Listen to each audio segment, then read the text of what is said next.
हरे कृष्णा। आप सभी का हार्दिक स्वागत है हमारे फेसबुक पेज और यूट्यूब चैनल श्री राधे कृष्ण ठाकुर जी में। तो आज एक कथा के माध्यम से हम ये समझने का प्रयास करेंगे कि हम अपने आप में सुखी कैसे रख सकते हैं। एक बार की बात है, संत तुकाराम जी अपने आश्रम में बैठे हुए थे और उनका एक शिष्य जो कि स्वभाव से थोड़ा क्रोधी था, अहंकारी था, वह उनके पास में आता है और गुरुदेव को प्रणाम करके बोलता है, गुरुदेव, मुझे अपने इस शांत स्वभाव का, अच्छे व्यवहार का रहस्य बताइए। आप कैसे हर परिस्थिति में इतने शांत बने रहते हैं, इतने निर्मल बने रहते हैं। तो संत तुकाराम जी मुस्कुराते हुए बोले, अरे शिष्य, मेरे स्वभाव का मेरा तो कोई रहस्य नहीं है, पर हाँ, तुम्हारे रहस्य को मैं जानता हूँ। तो जब यह बात कही तो शिष्य बड़ी तत्परता से पूछा कि गुरुजी, मेरा रहस्य यह कैसा? तो संत तुकाराम जी ने बोला कि आपका रहस्य है कि आप अगले 7 दिनों के बाद मरने वाले हो। थोड़ा दुखी भाव से उन्होंने कहा। तो इतना सुन कर के शिष्य दुखी हो गया और संत तुकाराम जी को प्रणाम करते हुए वहाँ से निकल लिया। और जब वहाँ से गया तो उसके स्वभाव में, उसके व्यवहार में एकदम से परिवर्तन आ चुका था। जहाँ पहले वो बिल्कुल क्रोध में रहता था, अहंकार में रहता था, हर किसी से क्रोध से बातें करता था, छोटी छोटी बात में गुस्सा होकर के उनसे लड़ाई झगड़ा करता था, वहीं यहाँ पे बिल्कुल उसके विपरीत उसका स्वभाव बिल्कुल बदल चुका था। अब हर किसी से वो प्रेम से मिलता, प्रेम से बातें करता, और यहाँ तक कि उन लोगों से जिनको उसने कभी जिनका दिल दुखाया था, जिनसे कभी भला बुरा कहा था, उनके पास भी जाकर के उनसे क्षमा मांग करके उनसे प्रेम से बातें करने लगा। तो इस प्रकार से 7 दिन बड़े प्यार से, प्रेम से जीते हुए उसने बिताए और ज़्यादातर समय भगवान की भक्ति में, कार्यों में और भजन में और ध्यान में लगाया। तो इस प्रकार से जब 7 दिन उसके पूरे होने वाले थे तो उसने सोचा कि भैया अब तो मृत्यु आने वाली है, तो ऐसा करते हैं कि एक बार गुरु जी के दर्शन कर लेते हैं। तो संत तुकाराम जी के पास में हो जाता है और तुकाराम जी के पास जाकर के उनको प्रणाम करते हुए बोलता है कि हे गुरुदेव, मुझे आशीर्वाद दीजिए, अब मेरा मृत्यु का समय पास आ चुका है।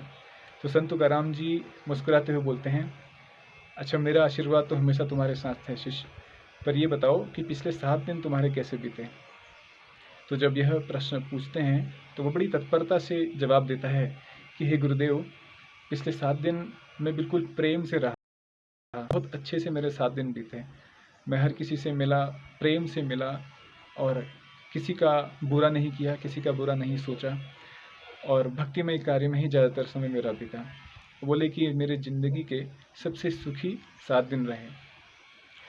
तो जब यह बात संत तुकाराम जी ने सुनी तो उन्हें बोला, शिष्य, यही मेरे शांत रहने का, मेरे व्यवहार का रहस्य है। तो शिष्य समझ गया कि संत तुकाराम जी ने उसको मृत्यु हुआ भाई यही समझाने के लिए दिया था, ताकि वह समझ सके कि जो हमारे जीवन में सुखी रहने का जो तरीका है, जो रहस्य है, वह यही है कि हम अगर यह सोच के चलें कि भाई हमारे पास, तो कभी गलत कार्य में अपना ध्यान देंगे ही नहीं। तो वही शिष्य ने वहाँ पर जवाब दिया कि गुरुदेव, मेरे पास मात्र 7 दिन बचे हुए थे, तो इन 7 दिनों में मैंने अपना समय व्यर्थ में गंवाने से अच्छा भगवान के कार्य में और भजन क्रिया में इन दिनों को बिताया।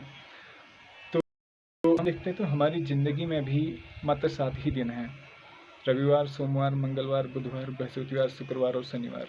मात्र ये 7 ही दिन हर किसी व्यक्ति के जीवन में बचे हुए हैं। इसके बाद 8वां दिन तो कभी आता ही नहीं है।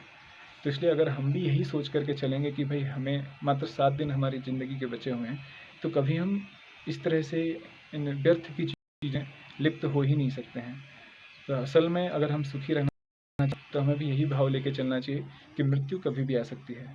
इन 7 दिनों के अंदर ही हर व्यक्ति की मृत्यु आनी है। इसके अलावा 8वां दिन तो कोई है ही नहीं।